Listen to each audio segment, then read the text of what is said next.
Our future days, days of you and me. Welcome back, everyone. It's Charlie. This will be my full Last of Us Season 2, Episode 6 video. Real big flashback episode. Like, they brought Joel, Pedro Pascal back onto the show. They actually moved up a really big scene from the end of the Last of Us 2 game. So there's a bunch of Easter eggs and a bunch of stuff that they ripped directly from the games, like a bunch of speeches. So we'll break it all down. If you're brand new to the channel, be sure to subscribe to get all the episodes. Really big reminder that next week, episode 7, is the finale for season 2. They are supposed to be doing season 3, but it is a bit of a surprise because they're moving up a scene from like the very end of the Last of Us 2 game for this, like their big conversation on the porch. Party almost feels like for a brief hot second, HBO had conversations about speedrunning the entire Last of Us 2 game in a single season. But I don't think that's the case. I think they will just finish The Last of Us 2 game because there are so many events that they haven't done yet during a Season 3. But the reason why they moved up that last porch scene from the end of The Last of Us 2 game, where Ellie basically forgives him for what he did, or she starts to forgive him, is because they didn't want you to have to wait 2 more years to actually get that scene, because we probably wouldn't see Season 3 for another 2 years. Like, they didn't want to wait 2 more years to bring Pedro Pascal back onto the show, so they just used this episode as an opportunity to do a lot of flashback scenes, and also include some stuff that they didn't do in The Last of Us 2 game, particularly the big flashback scene to his childhood too. The actual title of the episode was The Price, which is a reference to Joel's line during his final scene with Ellie on the porch, where he says he's ready to pay the price for killing all the Fireflies to save her. In context of the scene, he's really talking about the price being her turning away from him, hating him for it. But it's also meant to be a sly reference to Abby's revenge. The price was also his death. It led to her seeking revenge and killing him in the first place. Generally, though, this entire episode is basically the Joel episode to explain everything that happened between the time they arrived in Jackson in the events of episode 1. We also get some of the scenes from that episode from his perspective too, particularly paying off that scene of them on the porch where he comes clean about what he did with the Fireflies, killing all of them to save her, and she starts to forgive him. But the episode started with Joel and Tommy when they were kids in Texas, 1983. Tommy thinks he's going to be beaten by their father for something that's happened. It sounds like it's something that his father does on a regular basis, uses a lot of corporal punishment. Joel tries to take the heat for him, take the punishment, and they said that they tried to use this to set up the idea of why Joel would lie in present day and why he would be a person that even in present day would put himself in harm's way trying to protect the weaker. And obviously in present day context, it's Ellie. We find out their father was a police officer played by Tony Dalton, who most of you probably recognize from Better Call Saul or from Hawkeye, Daredevil Born Again, more recently in the MCU. Like, he was just back on Daredevil Born Again. Grandma thought I was dead. My mouth was wired shut for 2 months. And because his father's a police officer, he's already talked to the other kids that Tommy was trying to buy weed from. So he already sees through Joel's lie and then tries to justify what he's doing. And the way they explain this is that young Joel starts poking holes in his logic, and it causes his father to do the unexpected thing of trying to get real with him, shares the beer, definitely not 21, but they share a beer, and he tries to explain that I have no idea what I'm doing as a father, but I'm trying to do better than my own father did, who was really bad. All to set up the moment at the end of the episode where Joel basically tells Ellie the same thing: if you should ever have one of your own, and it's obviously talking about Dina's coming baby that she's having with Jesse. Technically, she's with Ellie now, so they've been talking about them being a couple and raising the baby together. Should that come to pass, hopefully you will do a little bit better than me, basically saying what his father told him. Also, kind of the moment where he realizes that he's turned into his father too. Isn't that the destiny of all people, to turn into their parents eventually? The real big change here from the games, though, Neil Druckmann said that he never actually thought to flash back to Joel and Tommy's childhood, so like this wasn't a big thing in the game. Then they go back to using the old intro again with both Joel and Ellie because he's alive. This is a flashback episode. They pick up at Seth's bar 2 months after they arrived at Jackson. Pretty soon after the end of Season 1, he trades some Legos for his grandkids in exchange for birthday cake because it is Ellie's 15th birthday. Makes sense that cakes, sweets like that would actually be a rarity in the apocalypse. They use this moment together for Seth to reveal that he was a cop once upon a time, causing Joel to remember his own father like, the irony. Then the other thing that he asks them for that they have a lot of is obviously the bone that he fashions into the guitar piece to help fix it because he's finishing the guitar that he gives to Ellie for her birthday, which is also a big thing from the games. When he puts the moth on it, obviously this is meant to pay off Ellie's whole obsession with death and stealing her purpose and their big conversation at the end of the episode, their big confrontation. But one of the funny things is that this is actually added context that they changed for the show that wasn't really in the games quite so much. When The Last of Us 2 game actually first came out several years ago, people asked Neil Druckmann, what does the moth mean? Like, what is the symbolism? And he didn't really have a good answer for it at the time. Fans later sort of filled in the gaps on their own for the show. Like one of the things they've done with a lot of previous episodes is they've included extra context, extra scenes, extra flashbacks to basically beef up moments from the game that Neil Druckmann feels like he left out of the game. Like, oh, we should have done this. This is actually a pretty cool idea. So the show basically gives you an origin story for the moth from the games that the games never did. Never did ask, what is it with the moths? Charting the timeline of the moths, so the idea is that she became obsessed with moths because, as Gale says, they represent death. Ellie is obsessed with death because she felt like her purpose was to die, and that sacrificing herself would mean saving the entire human race, and that was her whole purpose for being. And now that Joel has taken that from her, she has no idea what she's supposed to do with her life, like she's just stuck on it. But when she started to get obsessed with moths was before she'd fully figured out what he'd done. But the way they explain it, by the time they actually confront each other and he comes clean about it, she'd basically been suspecting things for a long time and she was very close to figuring it out. But at least during her 15th birthday, she hadn't completely figured it out yet. She was just obsessed with moths and didn't totally understand why, and neither did Joel. He just knew that she was really obsessed with moths, so that's why he put it on the guitar, and then eventually Ellie got the tattoo to cover up her bite mark because of the symbolism of her not dying with the Fireflies and everything that went down during season 1.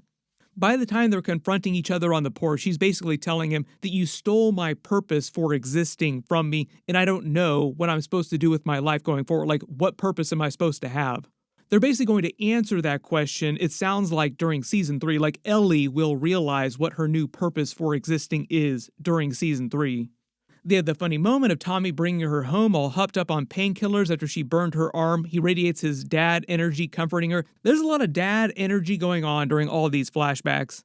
When she says she is sorry, she wanted to wear short sleeves again is meant to pay off a line that she had in earlier episodes this season. Basically, the idea is that she wanted to burn her arm and char the flesh so that it would hide the bite mark so that she could wear short sleeves. She basically said the same thing to Dina when she explained why she had the cut on her arm, like, I wanted to wear short sleeves. But she got a second bite mark, so she had to scar it up even worse so that it wouldn't look like a bite mark, so that nobody would think that it was weird. Like, why do you have a bite mark on your arm? Side note, I have smelled burning flesh before. I won't explain how I know what it smells like, but it does not smell like pork. If you have never had the extreme displeasure of smelling it, trust me, you do not want to because you will never forget what it smells like. They have the funny moment of Seth messing her cake up with the Eli instead of Ellie. Trust me, you have not truly had store-bought cake until they made some hilarious writing error on it. It's a rite of passage. There's a whole genre of memes of misspelled cakes out there. Grammar does matter. And I would probably rip it to pieces if I was hopped up on painkillers too. Also, I think the idea here is that Ellie probably has not seen a cake in a very, very long time because in the apocalypse, it would be a big, big commodity. She makes Joel sing for her birthday, and that's how we get to the Pearl Jam Future Days song. This is right out of the game, but the other real big change from the games is that this scene of him singing the song with her, teaching her how to play, came right at the beginning of The Last of Us 2 game, and instead they've saved it for this episode, the flashback episode. If I ever were to lose you. If you listen to the lyrics of the song, the way they use it in the show, in the game, is meant to be a metaphor for Joel's life with Ellie. And there's Pearl Jam all over the show. Like, I talk about this in every single episode because it seems like every single episode has some kind of Pearl Jam Easter egg. Neil Druckmann just obsessed with Pearl Jam. We go to 1 year later on her next birthday, 16th birthday this time. Joel takes her to the Wyoming Museum. And this is also a big, big moment from the games and is how she learned so much about NASA. When she asks if her new birthday gift is a bow and arrow, that feels like an Easter egg for The Last of Us 2 game. That's one of her weapons in the game. The water gun also feels like a reference to The Last of Us Left Behind DLC when they introduced the Riley character and show how Ellie was forced to kill her. They did that episode during season 1. That was the very messed up first kill that she didn't want to tell Dina about a couple episodes ago. Like, I don't want to talk about that, it's too messed up. She accurately predicts that she's going to be seeing a dinosaur soon. And she starts asking him about going out on patrols now that she's getting older, and they set up the whole twist with Jesse and Dina, with him just completely missing the mark about her being into Jesse. Like, no, dude, no, you're way off. The whole idea is that she's into Dina, and she's always with Jesse, so that's why it seems like she's always with Jesse. There are a couple other jokes here, too, about her being lesbian. Like, she hasn't completely told him yet, like she's still kind of figuring things out on her own, but I do not think that he has to worry about her ever getting pregnant. Then revealing the dinosaur from the game, just completely blowing her mind. They go to the museum. The reason why she's so flabbergasted by it all, because growing up, she's only read about all this stuff, seeing it in pictures. She's never actually been to a museum before in her life. This moment with the spaceship is also a big moment from the games. Love the way they filmed this scene too, with her stealing the helmet and then them transitioning to her perspective, so it seems like she's actually traveling to space, like you're seeing inside her head while this is happening.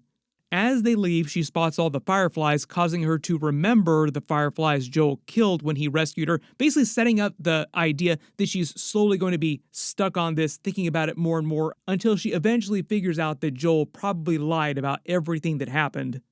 One more year goes by to her 17th birthday party. There are a couple jokes about her throwing all the teenager things at him at the same time. Like, he catches her with the birthday cake with the girl who's also giving her the tattoo. So it's just like every possible thing a teenager could do to rebel, he catches her doing at the same time. Also bringing it back around to when he was a kid and Tommy got in trouble for the weed, with him catching her with weed. You just feel Joel having a PTSD flashback to his father, confronting him about what happened with the drugs.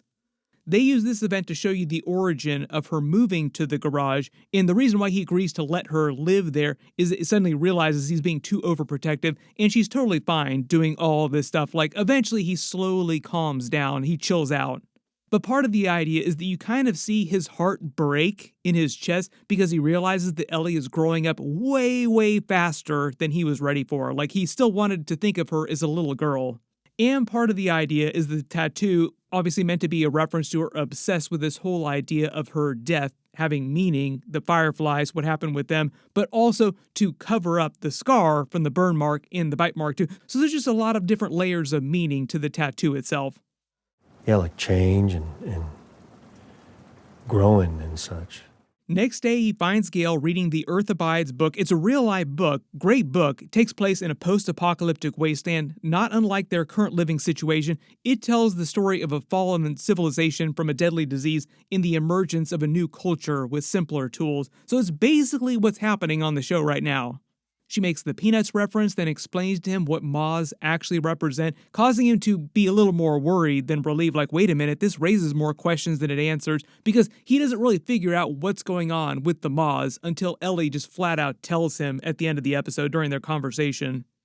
2 more years go by, another time jump, and they imply that they've grown further apart in those 2 years. She begins practicing her conversation to confront him about what happened with the Fireflies, like she's more and more sure of what she thinks happened.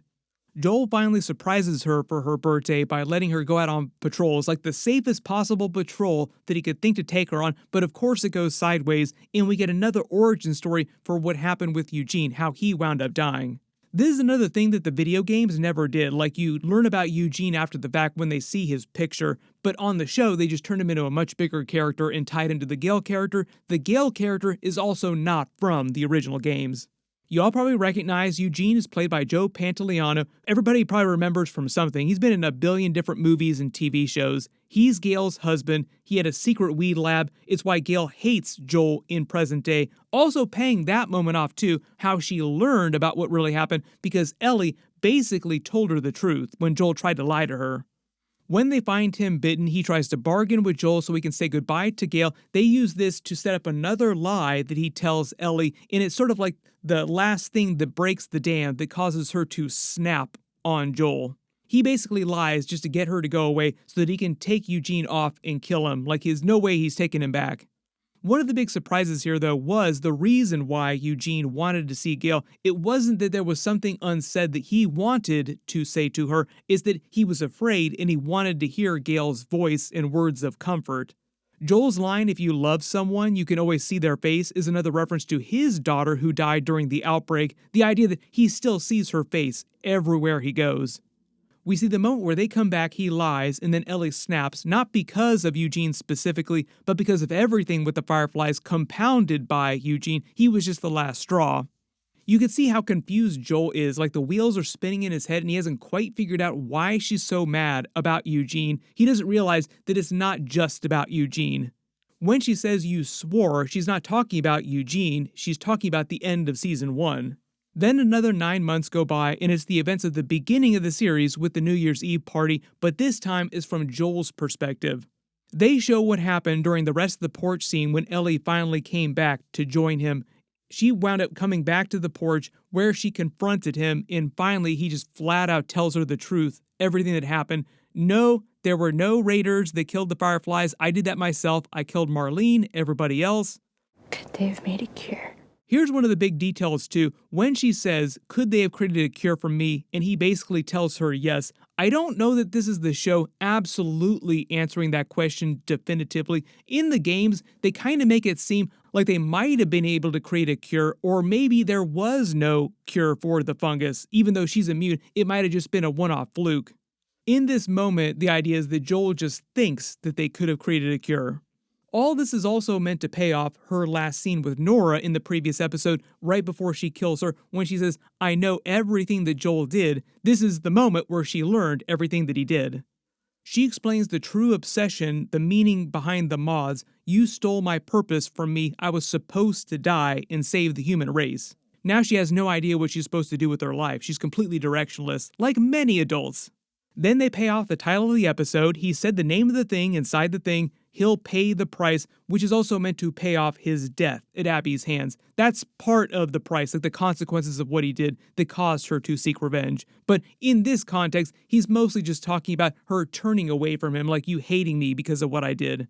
He would do it again because he loves her so much, and at least at this point, she's only 19, so she doesn't fully understand what it means to have a child and to love them that much. But he does sort of set up the whole idea of Dina's baby when he says, "Should you ever," and then basically repeats the line that his father told him, "If you ever have your own, do a little bit better than I did. Be a better parent than I was."